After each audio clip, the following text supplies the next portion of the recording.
भारी बरसात के साथ सारा और उनके पति जॉन भूतियाघर के खौफनाक ब्लैकवुड मैनर के पास पहुंचे। यह जीर्णोद्धारण गृह कई वर्षों से अजनबी ही खड़ा था। इसका अंधेरा इतिहास रहस्यमय था। जोड़ी संपत्ति विरासत में मिलने के बाद एक नई शुरुआत के लिए उत्सुक जॉन और सारा का मानना था कि पुराने घर का नवीनीकरण करना एक साहसिक कार्य होगा। जैसे ही वे घर में प्रवेश किया, उसे जीर्ण और भूले हुए घर के बवंडर में आवाज सुनाई दी। धूल से ढके झूमर अशुभ रूप से ऊपर लटके हुए थे, जो उखड़ते वॉलपेपर पर भयानक छाया डाल रहे थे। गर्मी की शाम होने पर भी हवा बर्फीली थी। पार्ट 2। परेशान करने वाली खोजें। सारा और जॉन का उत्साह घर के और गहरे हिस्सों में बढ़ता गया। उन्होंने छिपे हुए गलियों, गुप्त कमरों और पुराने परिवार के चित्रों की खोज की, जिनकी आंखें उन्हें देख रही थी। बेसमेंट में वे एक पुरानी डायरी पाई, जिसके मालिक का नाम एलिजा ब्लैकवुड था। उसके पन्ने अन्यायपूर्ण घटनाओं का वर्णन करते थे और अनोखी घटनाओं की चित्रण करते थे, और उन्होंने कभी नहीं सुनी होने वाले प्राकृतिक घटनाओं की चेतावनियां दी। उस रात वे दर्दनाक शब्दों और रोने की दूर से आवाज के साथ जाग उठे। वे इसे अपनी कल्पना के तौर पर दिमाग से निकालने का प्रयास करने के लिए कोशिश करने के रूप में छोड़ दिया, लेकिन बेचैनी आ गई। पार्ट 3।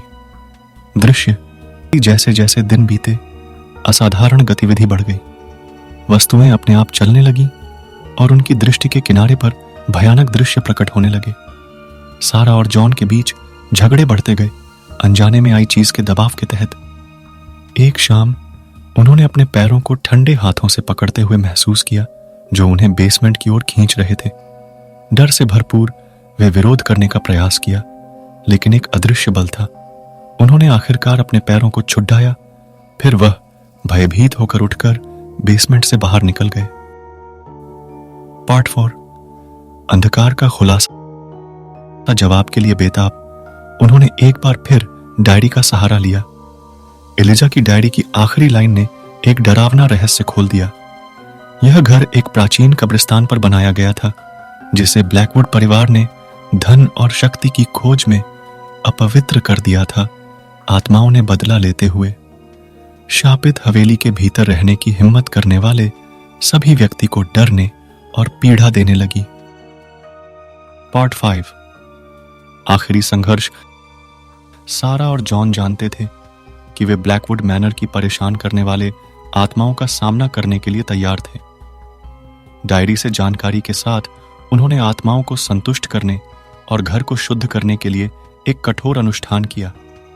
वो रात लंबी और डरावनी थी, लेकिन वे प्रतिशोधी आत्माओं को भगाने में कामयाब रहे। अगली सुबह सूरज बादलों के बीच से गुजरा और ब्लैकवुड मैनर को अलग अलग हल्का महसूस हुआ, जैसे कि इसके अंधेरे इतिहास का वजन कम हो गया हो। सारा और जॉन ने हवेली छोड़ने का फैसला किया, और जब वे चले गए तो उन्होंने पीछे मुड़कर नहीं देखा। लेकिन जब वे चले गए तो वे इस भावना को हिला नहीं सके कि अभिशाप केवल क्षण भर के लिए शांत हो गया था। वह घर जो हमेशा अपने अतीत से त्रस्त था, अपने अगले असंदेहित पीड़ितों की प्रतीक्षा कर रहा था, जो उन्हें एक बार फिर अपनी ठंडी गहराइयों में खींचने के लिए तैयार थे।